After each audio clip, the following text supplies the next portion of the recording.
So, my dear ones, today a short video on the topic of the soul, because my clients asked me to talk about the soul as there is hardly any information on the internet about it. And maybe a little clarification here, there will be another video on the topic of hybrids, because currently many people believe they have been hybridized or have questions about how to recognize if their soul is no longer in the body.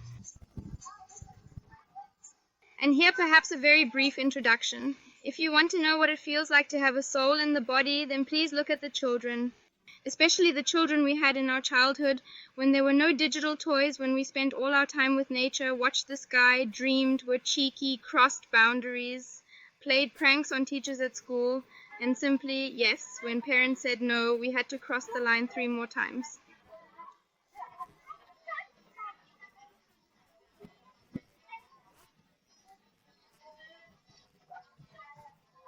That's just a real little orientation on what it feels like to carry a soul within and how exactly a soul manifests on the physical level.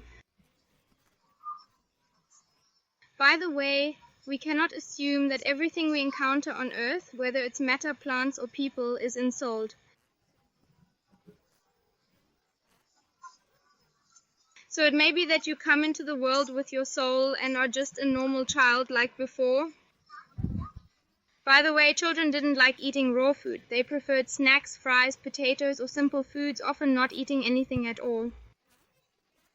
So eating wasn't important. Playing, curiosity, fun, and creativity were in demand. And if you can remember that, you definitely came into the world with your soul. And then, yes, after the 2nd or 3rd year of life, it closes. So anyone who has children has observed this at the top of the head in this area, the fontanelle. And when the fontanelle is closed, usually by the 3rd year, it is completely closed. Then the soul normally has no more access to all other souls. It's like when you turn off the computer and the connection to the internet is basically ended. And yet there are soul parts in the body that remain in the body, which we find in this area of the thymus gland.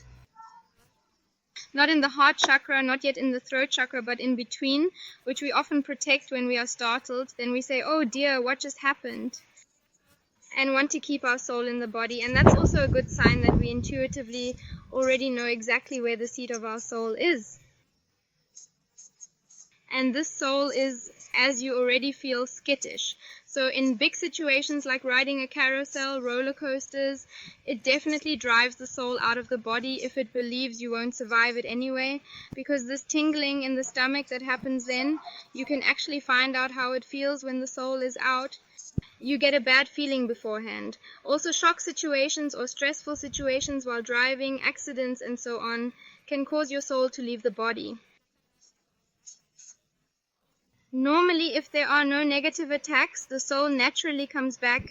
And yes, it is entirely up to the consciousness of the person whether they remain in fear or develop into a trauma. In a trauma, the soul often remains bound to the place, time, or other personal events, but not the whole soul, only parts. And some parts can also be forgiven. We often say, I am forgiven, or I have forgiven myself and someone. So it also includes regularly retrieving your soul parts. No problem at all. We are all just one big soul that distributes itself here and there from time to time. And yes, maybe a very brief insight into how it feels. So it's when you have a person in front of you who shines, who is happy, who smiles a lot. You can't help but be happy or laugh and just take the world lightly and not seriously.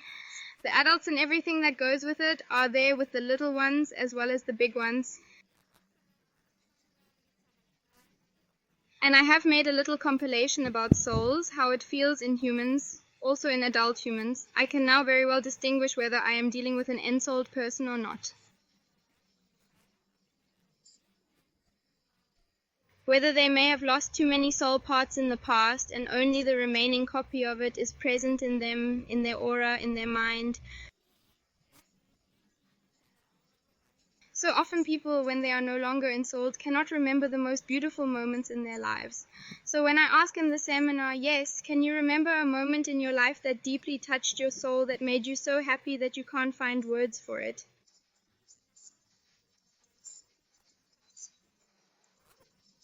It's just such a beautiful thing that you are grateful for what just happened to you. And if that's no longer the case, if you no longer know what it feels like to be happy for no reason, by the way, that's a sign of being ensouled for me.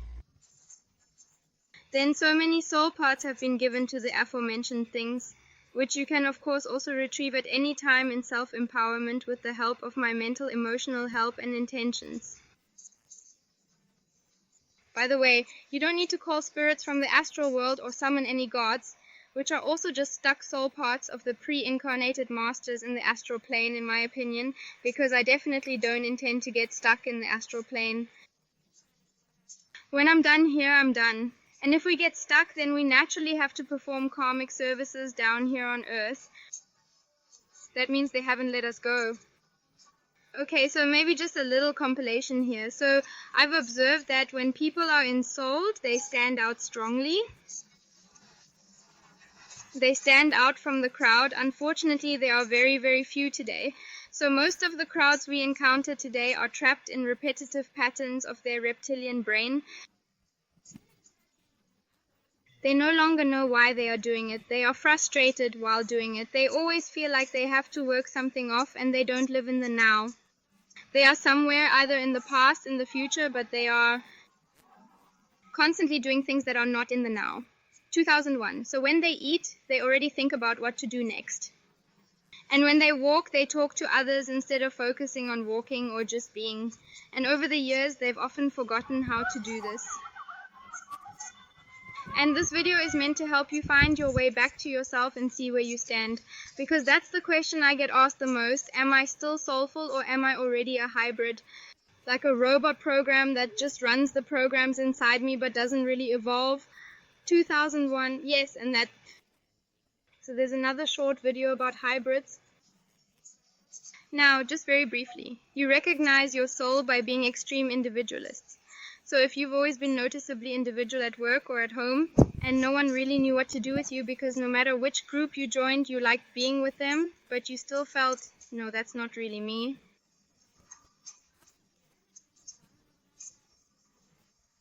So you're something special. You love adventures and you're a versatile jack of all trades. What you love comes easily to you. You're good at ice skating, you're good at playing tennis. You just have to feel it, and suddenly things that bring you joy come flying towards you, and you learn them autodidactically. You don't need a mental coach to tell you anything, and you have this light feeling, I do it, and then it works. So you have an innate lightness in your consciousness, and you're an extreme creative. You can inspire not only yourself, but also other people, and create new things, being a helpful companion to them.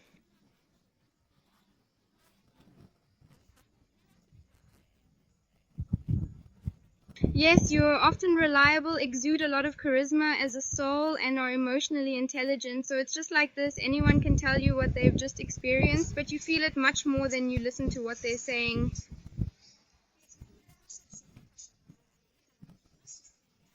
You process 1,000 emotions more than mentally. That's just, well, what can I say? That's the result of being soulful, that we don't take things too seriously like little children.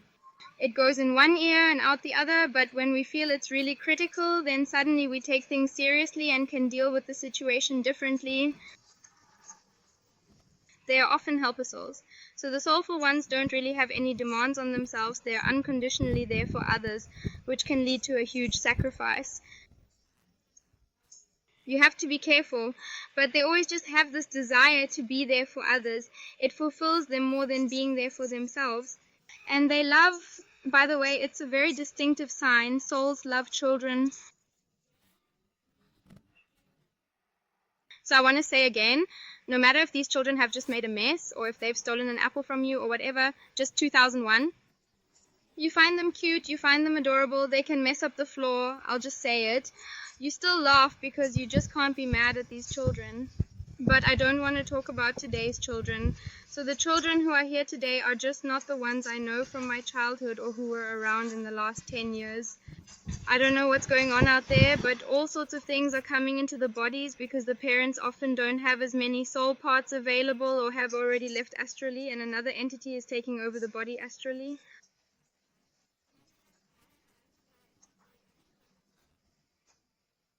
still, as I said, they still exist. You can recognize them.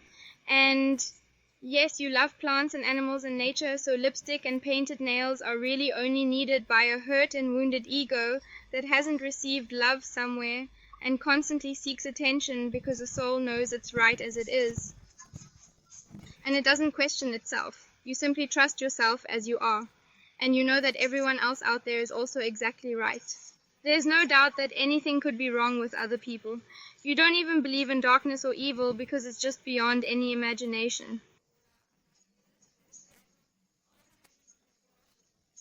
But if we're actually slowed down in the mental program because so many scenarios are out, then it can also become real for you that you believe there are dark forces and beings that want to harm you. I can also say that about myself, that I can tell exactly when my soul is in. Then things still happen to me, but I take them lightly. Then it's just, well, it happened.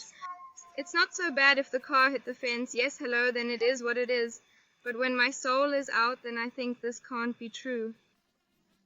What a mess. What a day again. Such a black magic attack.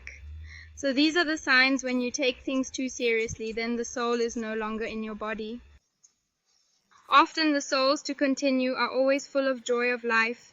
They constantly infect others with optimism, even when there's really nothing to be optimistic about.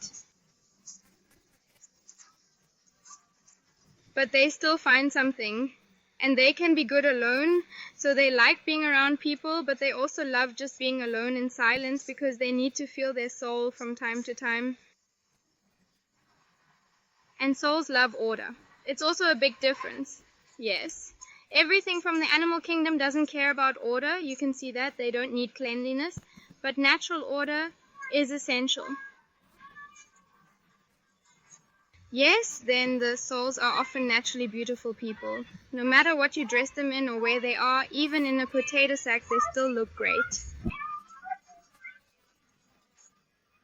They have a certain something. They are often problem solvers for the poor, have energy for 2 or 3 or more people, and you wonder, where do you get that energy from? That's just unbelievable. Those are superhuman abilities you have.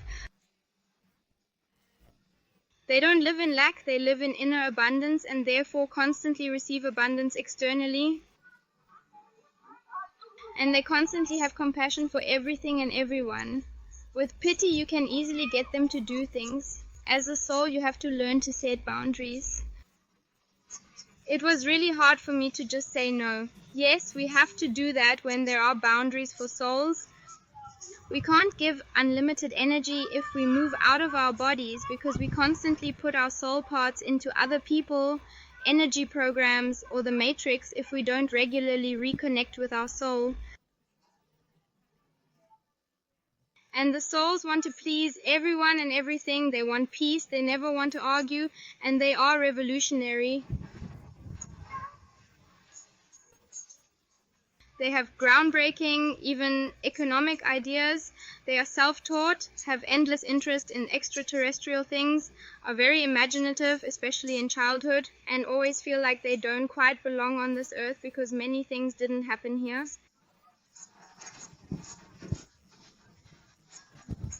And yet, when we meet a soul that has also happened, we often feel like we've known them forever, or we say, hey, we already know each other.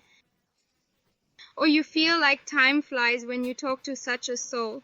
And it feels like soul friends. Yes, you all know these events. And you see that you've talked from soul to soul and that you actually know each other. There is a soul internet that connects us all. And by the way, you can also recognize someone's possession through it.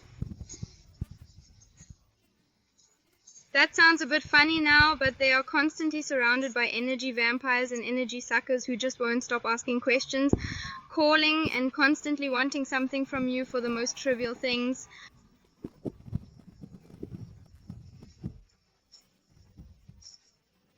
So you should really watch your energy, even at night when you're not on the phone with them. Yes, and by the way, they are always diligent. The souls are always working. We just can't find peace. You often recognize them by the fact that they either have many children themselves or have them around because it's like calling home. So when you bring a child into the world, you immediately feel like you've come home again. The eyes often shine out of their heads. They look at everything and everyone with the same love and gratitude. And normally they can't lie, so their mouth sometimes gets them into really crazy situations because they emotionally say everything that's on their mind. Souls have to learn here too. We should also learn to adapt a bit to the matrix, but deep inside we should keep our soul energy and above all trust ourselves that we are exactly right. It's very important that you continue to implement this energy, this lively joy, and the desire for change in your life. And that you start to move, especially connecting with other souls, meeting them more regularly than with people who are not so soulful because they have to learn to reclaim their soul.